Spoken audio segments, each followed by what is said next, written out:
Welcome to another edition of What the Fuck Happenings Here. Yeah. Anyway, so the subject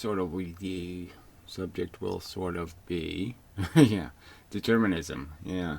Robot. And the fact that robots can't even say things right sometimes. Something goes wrong, you know. Gear doesn't mesh with gear, whatever, piece of dirt, whatever, gets in the works, and things don't happen as they should have if there wasn't dirt. That kind of thing. And so then you could just kind of analogize that to garbage in, garbage out, or you can analogize it to people with an open mind get a lot of dust and dirt in their brain. You can make lots of simple statements. So anyway, found this piece of art on the internet. So that brings up a subject in last week's video. You know, just the commenters, and it's sort of related to determinism because my brain says, who created this putz? You know, why did this asshole have to say this the way he said it? Why, you know, so you start asking why, like what chain of events led to the comment. So I would say first in the video I referenced the source of the artwork I used. I pointed out it's not mine. I said those words and said, yeah, some guy, whatever, M5 or something. His name is SK, right? So, you know, it's not a great screen name. I don't know his real name. In a way, I solicited the artwork, so I've already attributed it in the sense that I solicited it, and he responded in the comments providing it. Anyway, so some asshole says, you know, you should attribute the artwork, and it's like, well, no, I shouldn't, actually. I mean, I had no obligation to. It was produced for the very purpose I used it for. You know, the whole thing is referenced in the sense that there's a chain, a cause of effects. The use of it was caused by previous circumstances, so why are you assuming I have some obligation? And I fulfilled the obligation, and then I referenced the fact that this guy did it, and it's in the comments section, and blah blah blah. So I fulfilled my obligation that I didn't even have, and yet I'm getting nagged by somebody who's got some kind of nag gears, you know, that are running them. That this is how they go through their life with this irrelevant crap. So let's just forget about the whole subject of the video. Let's just comment on a piece of superfluous crap and make accusations essentially that are completely unfounded because I actually did what the asshole said I didn't do. You know, so it's like, what the fuck?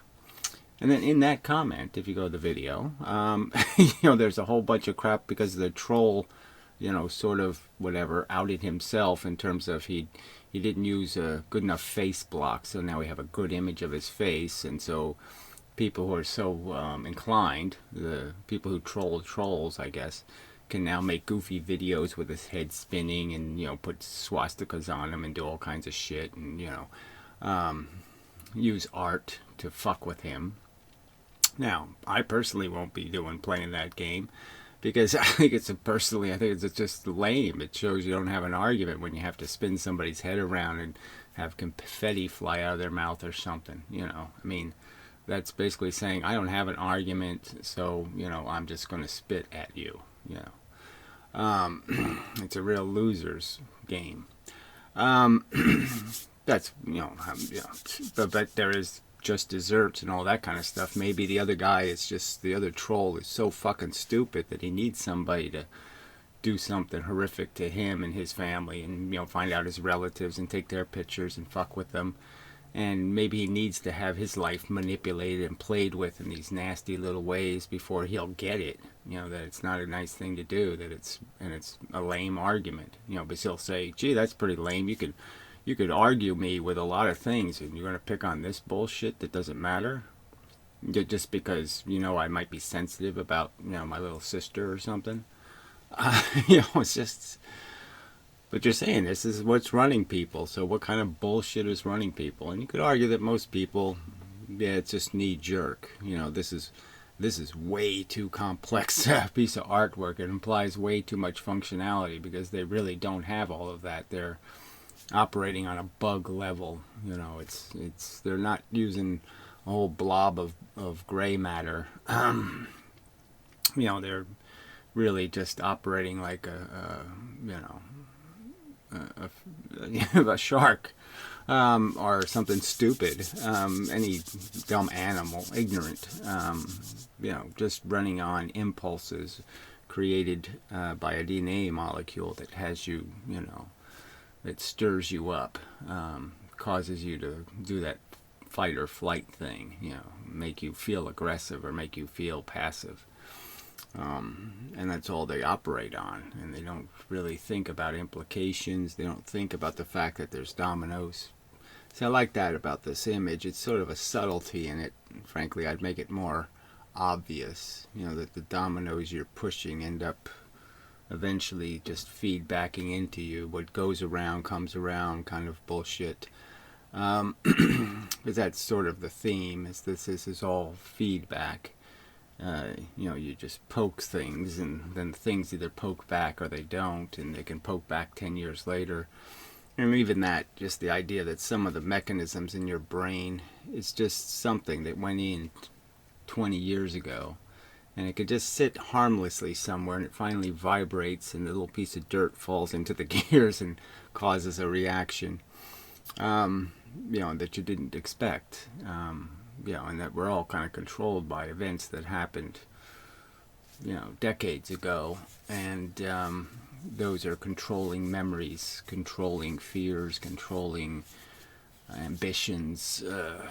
I got to prove something because, in my 7th birthday party, blah, blah, blah, some event happened, and it fucked you for life, so to speak. And so anyway, so this is all just analyzing robot behavior. Again, it's, rats in a maze. There's so many ways of illustrating just the futile part of life, let alone the negative part. Recognizing that there's a lot of tortured mice in the game we're playing, and that's the price being paid. But even just making the futile argument that your whole mechanism is just a delusion. It's just, it's not an illusion. It's a delusion. It's just a broken perception of the reality. This sense of purpose and accomplishment and all of that crap, when all you're trying to do is be an undestructive influence in the world. You're trying to, at minimum, not make a mess. Not cause harm, and you can't even do that realistically, because there's so many permutations to everything you click. I mean, there's no reliable dominoes. The dominoes also have dirt in them, and they go in all kinds of crooked ways in the world.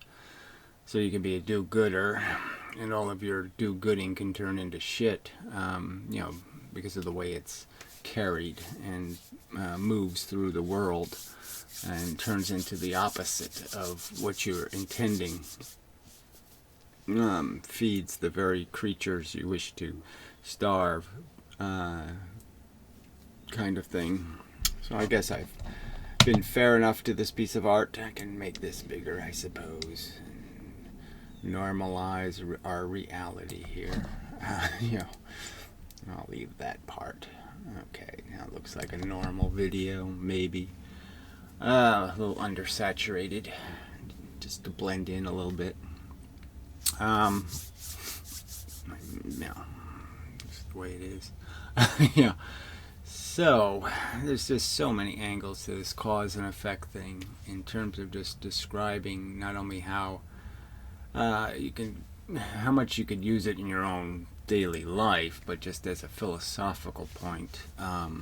So obviously, I saw somebody brought up David Bohm in the physics discussion, and I didn't think much of his physics, frankly. It's kind of wooey and stupid, but he had a little bit of an insight into this whole catch of our psychology, and he didn't. Everything I'm going to say is just a paraphrase, and it's from my interpretation of the trigger words or the ideas or the concepts that he got right, in the sense of understanding that we're just a reactionary psychology, And the catch is, though, is that that reaction does have to go through the smarter part of you, the part that knows it's a robot, and knows there's gears, and knows that the gears can fuck up, and that you can have a sensation that's totally inappropriate to the circumstance, and that you can deal with that and recognize that I just ignore that. I don't have to be impulsive.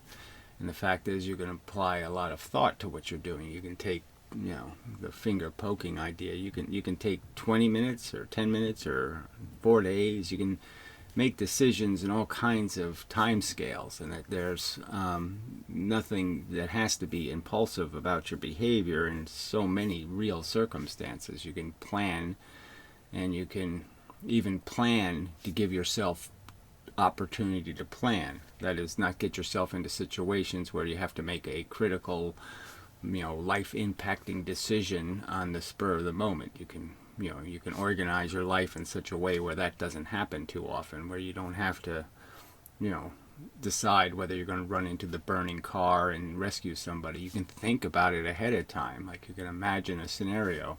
Well, what if this happens? What will I do? And you can already have thought through all the permutations and figured that, well, basically I'm a nice guy and I'm going to give it a shot, and I guess I'll wait and just see how bad it is before I decide to wuss out, being a hero. So you have some plan going in where, yes, this will happen, that will happen, and I have to be prepared for those things to happen. And when they happen, this will be my reaction. Now, some of that is just unpleasant to do because who wants to be thinking about all the terrible, bizarre scenarios that you might encounter, especially ones that could happen even to you.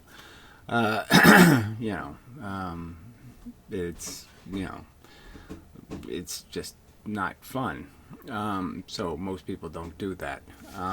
And again, so that's part of the failure of the system, part of the failure of all this mechanism, because it's not really intended to make the world a better place. It's intended just to make machines that eat crackers and, survive and then lay eggs, so to speak. And that's the fundamental function. And like I said, evolution has sort of been tricked by its own success, in the sense of creating a brain that was a little more capable, and allowed the organisms to take that step ahead.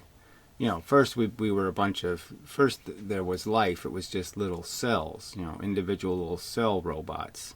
And then the cell robots organized and create colony organisms out of little robotic cells.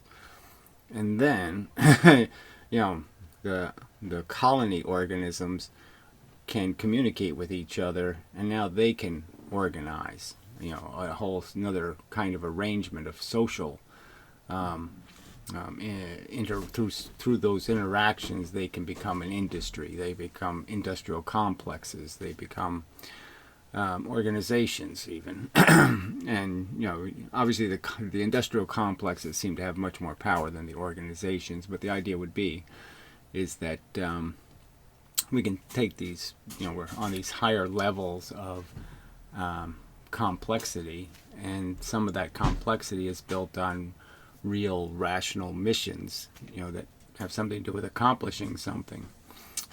So, that's, built into the function and the potential for, actually accomplishing something worthwhile. Sorry, distractions. Anyway, so, so the other thing that kind of related to this is whatever its name is, I forgot again. But anyway, some guy from the past, from Flog Our Heads or whatever. So he finally did a video saying, yes, he went back to being a Christian. So it's kind of like the fake Sagan thing. And, not that fake Sagan went back, but it's this, how can a grown person, how can there be any kind of functional gears inside of somebody as a grown person that says, oh yeah, I'm going to go play with religion again? I mean, it's such an immature philosophy, and it's so stupid and crude, and it's got so much babble tied to it, and it's, and then all the magical parts to it, the whole idea that you really think there's some sort of intelligent being who was inspired to make robots that feel. I mean, and then blame them when they fuck up. I mean, it's so silly in a way to even have a conversation about this silly narrative. And you say, gee, I'm supposed to take your brain is functioning? No, it can't be functioning. You're taking a silly fable, an antique old fish story that's obviously just a fish story. I mean, it's just bullshit.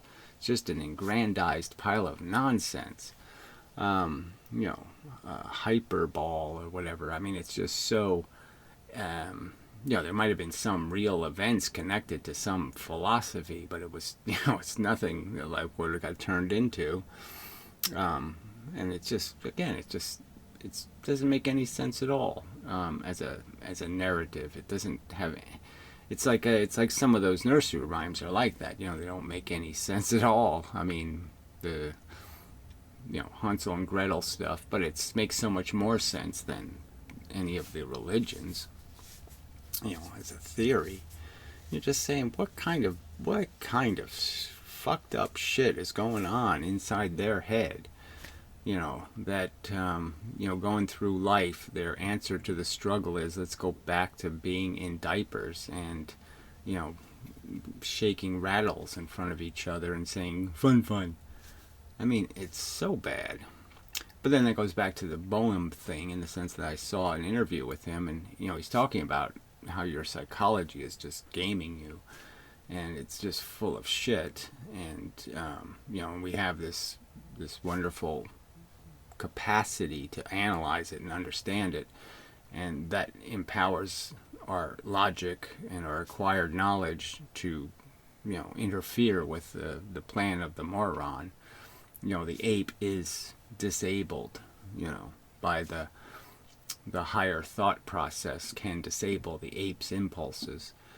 But here he is sitting in this nerdy sweater, with a bow tie, with a tie. He had a regular tie, and I mean, just so stuffy looking, and it's like a '70s interview kind of thing, and it just.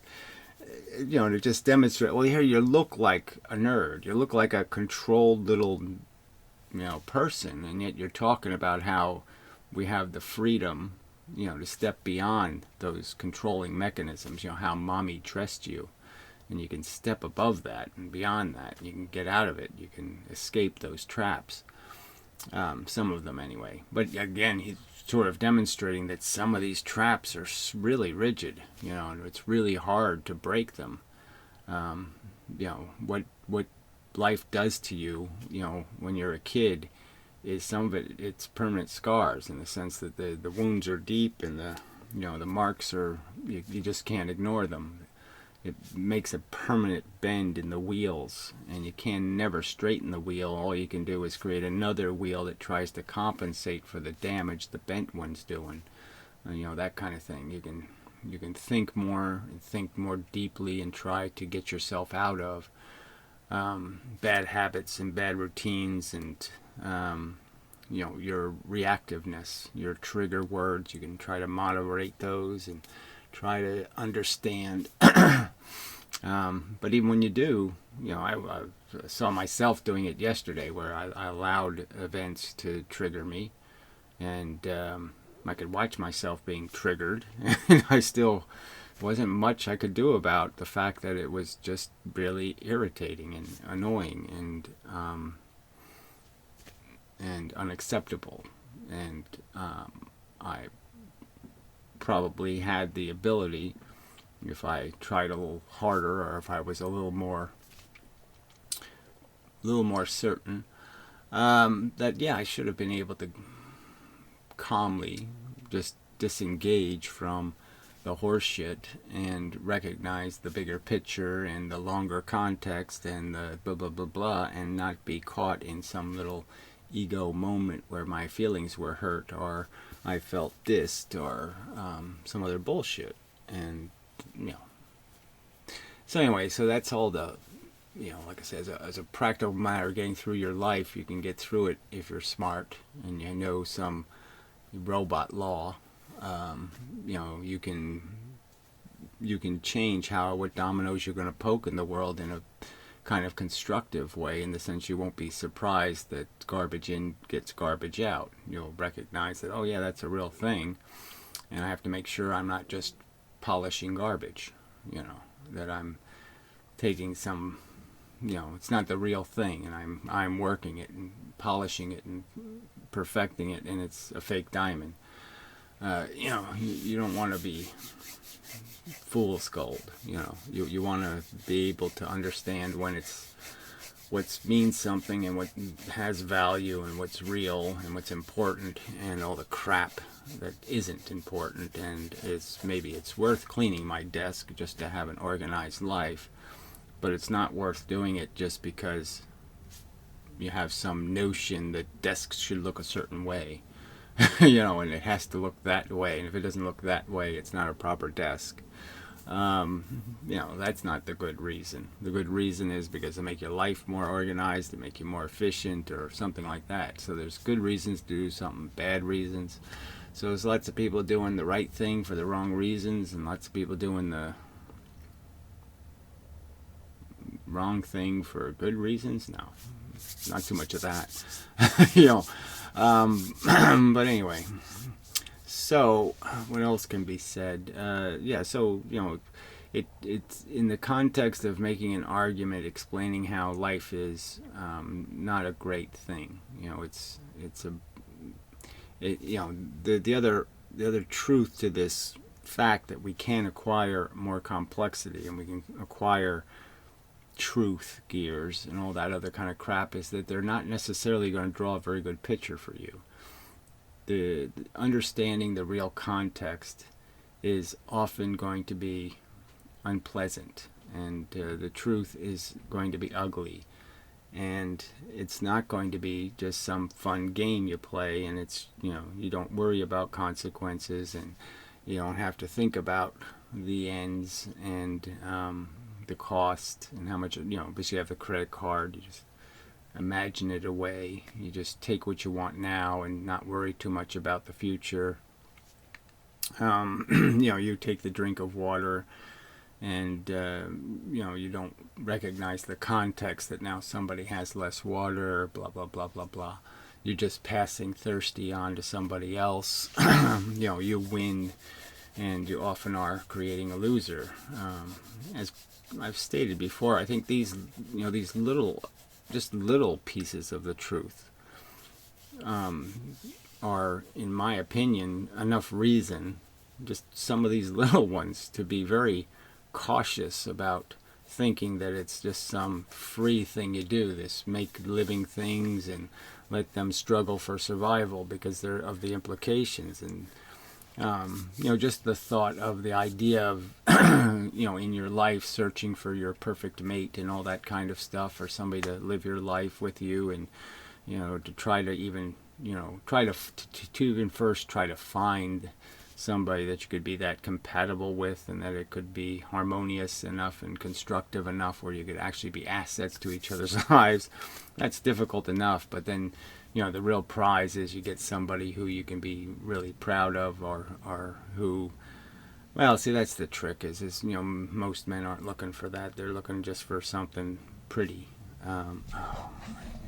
Got to disable this kind of crap. Just really annoying. Hopefully it didn't disturb the video any. I don't know, is it still recording? Hopefully. Lost the operating system, and so I had to put a new one on, and I hate it, and so far so bad, and who knows what I'll use in the future. But anyway, where was I? Distractions. So this idea, they're just pursuing some image of beauty and possession, pretty land to own. But the idea is that if you own the land, if you own the piece of beach, with the ocean and the this and the that and the nice thing, you win. Then it means somebody else isn't doing that. Somebody else has something lesser. and maybe dramatically lesser, that you have by taking the chair, in musical chairs, somebody ain't going to sit down, you know, and that is the game we're playing. We are playing a kind of musical chairs, and every time you win, somebody else has to take a degrade in their destiny. And right there, that's intimidating enough, I think, for somebody intelligent to say, well, this isn't a game smart people play, because frankly, you can't be certain that you ever win.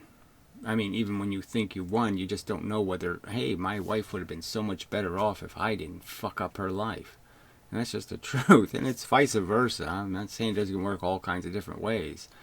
I'm just saying it's so messy and so sloppy that why would a sensible person say, yes, let's, again, I could just use another analogy. Why would I take this kid and put him on this tightrope with so few tools, when the jeopardy is so obvious, the failures are so obvious, the drug addictions and all kinds of shit that happens, and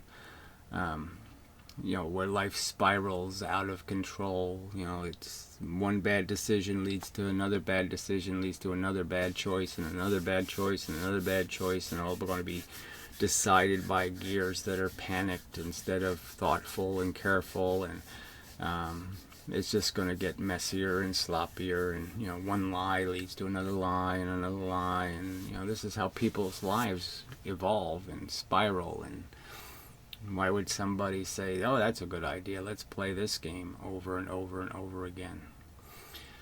But again, if we had all the tools, if we did understand the robots well enough, and we had the diagram of all the valves and the things, and then we can control it, make it work perfectly, then it's boring, it's uninteresting, it's it's so deliberate and on purpose that it loses all its the fake magic of it all. Where you could sort of argue that could happen to you in terms of sex if you start seeing this kind of stuff, instead of the superficial stuff that's supposed to stimulate you. You can mess up your triggers, because you're too thoughtful and you're thinking about too much, and so it's like, I can see how doctors, when you start knowing how all these parts work and what they're doing, it's all kind of disgusting. And it would be rather revolting to have any close relations with anyone or to do any of that stuff, because it's like, what the fuck? It's disgusting. And so these are all parts of the trick of the code. It even has a little bit of binary code in there. Little matrix bits, part of your reactions. And so, context is, there is no game. I mean, once you know what winning is, and once you have all this control over winning and losing, and you control the players, you already know what the answer is going to be. You already know what the outcome is going to be. And if you think about it logically, it's going to be very little produced in terms of a valuable sensation, in terms of a blissful moments, the little peace and, oh, that was such a nice day, and, blah, blah, blah.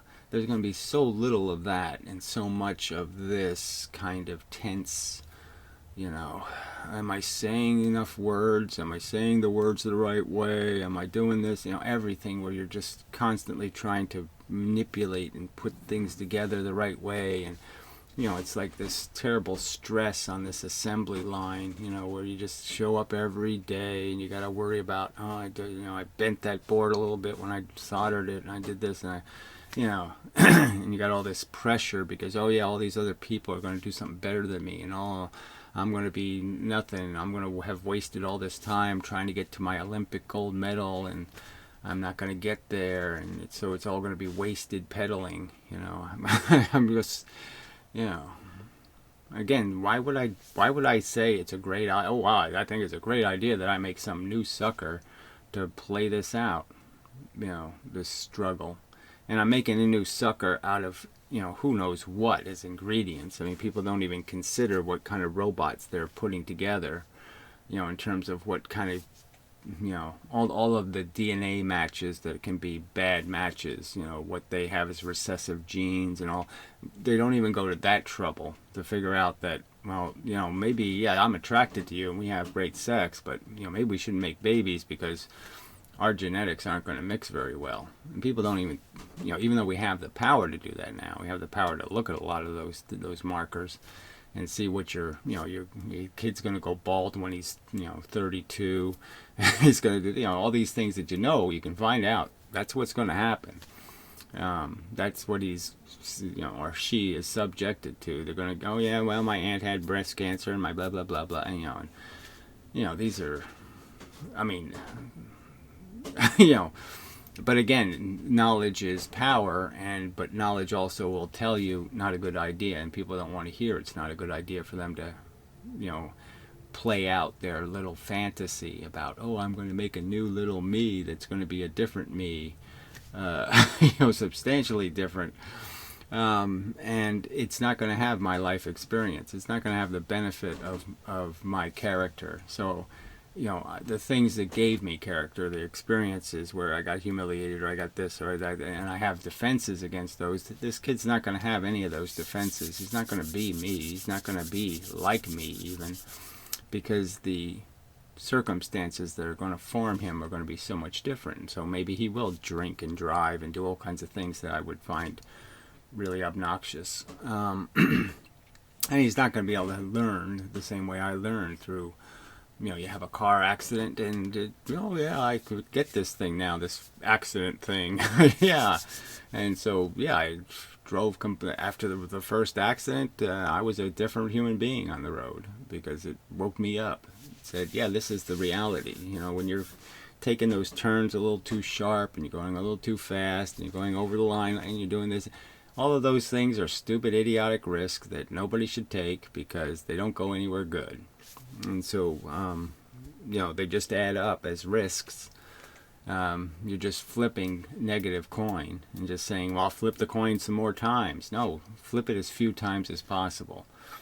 Because, one of the faces on those dice, is the skull and crossbones, and it's better that you don't roll too many of those.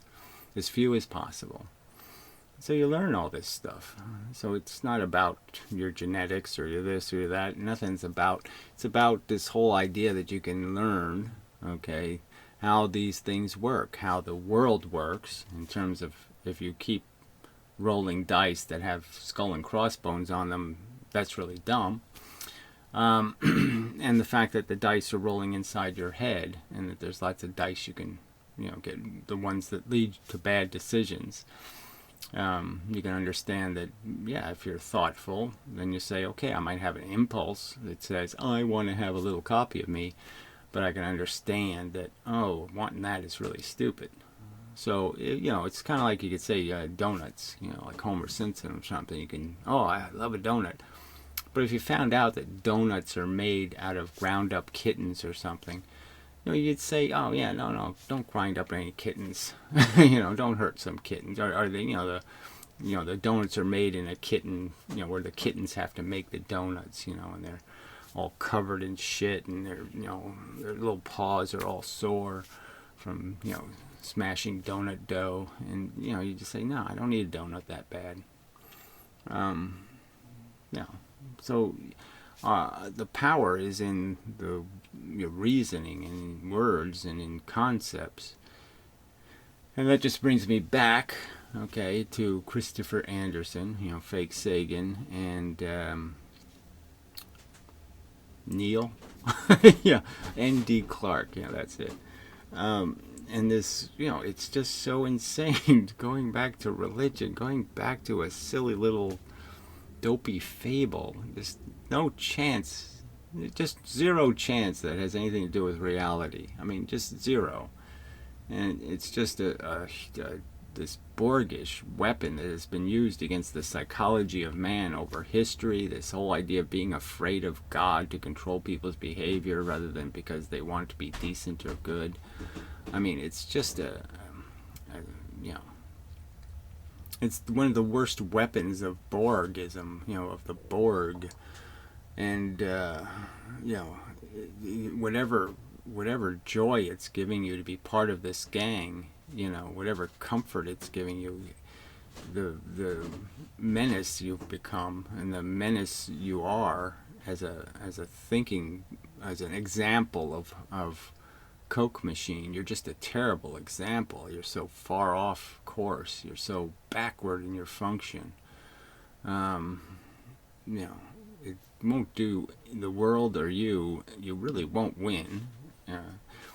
Again, it's hard. I can't say you won't win. Obviously, the ignorance of bliss and bliss of ignorance is a real thing. So yeah, that's what you might get some notion where you can muddle through your existence, and I guess you just don't give a damn about the world, the future, what's going to happen to all the poor new robots that are thrown into the world in that Borg you've created, and that your Borg you've subsidized and fed with your compliance. How much destruction it does to understanding the function of people, and why this is a dumb game and why we're too smart to play it. There should be some pride in recognizing, I'm too smart to play a dumb game. So you can gain some satisfaction out of this whole context thing of understanding there's some kind of gratification that just comes from grinding gears and knowing you're grinding them for the truth. You're not grinding them just to feel good, or just to get what you want, or just to seduce somebody, or just to trick somebody, or and that should be enough. There should be a notion in your head that that's what you really have to be. Dishonestly worming through your life, playing with a very dangerous Borgy fantasy notion of reality, a huge giant lie, is such a trespass. It's such a denial of your intelligence, and it's such a cop-out, in the sense that, okay, you think nothing will change and nothing can be fixed, and so it's the Titanic and it's going to sink anyway, and so you don't care how drunk you get, how whatever, because the boat's going to sink anyway, and it doesn't matter what you do. There's no way you can stop the sinking of the boat. And that's probably the only rationalization they're using to escape their responsibilities here, to be as careful about how they're hitting these dominoes as possible, is that they just negated, the fact that they matter, that their contribution matters, what they're doing matters, and that it all, the war only gets won if, people do show up to fight it and to stay in the fight. And if they think they're going to lose and they know it, and then, they give up, then they're not going to be a very good soldier.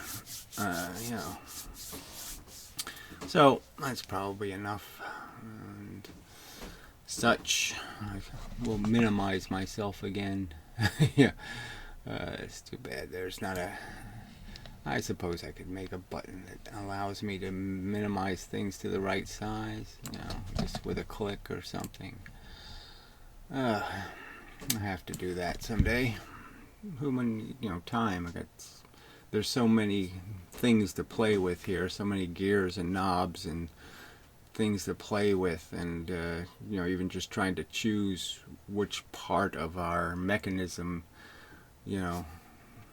or the world mechanism, that needs the finger to move over there and hit that switch, and I gotta hit this switch, and I gotta hit this switch, and knowing what switches to hit, and having the time to figure out which ones and read the instruction manual, and you hit button 4, and then 4 seconds later you hit button 3, and that'll cause button 1 to open, and now you can hit button 1, and it's all this bullshit, and it's just too much bullshit sometimes. But the basic part, just recognizing that tomorrow is written, okay, it will happen, it's all determined how this all is going to play out, but the part that's in the game is logic and reasoning. And if you're going to choose between, if you're going to choose to say, I'm going to negate the better part of me, the smarter part, and just let the impulsive, desirous, wanting part win, just know that that's a really dumb choice. Somehow you negated an awful lot of knowledge to be able to say, yes, I'm going to go, I'm going to choose to be ignorant and to live as if I was ignorant even. I mean, that's an overt stinky. That's, you farted. Your brain made a smell. You got the wrong answer. The objective is to try your best, not your least. Use the best of the faculties that you have, the best of your knowledge, and to, think about what you're doing. Think about what you're advocating. Think about what you're defending. And not just be impulsive and not pervert the world to look the way you want it to be rather than the way it is. So, yeah, I'll say that's enough. And we'll move on to the next adventure and so forth and whatnot. Yeah. All of my time seems used. I just can't find any extra. But I will attempt to do so and attempt to do something more purposeful and constructive and blah, blah, blah, blah, blah. So anyway, till the next time and such. Hopefully it's a video. Hopefully.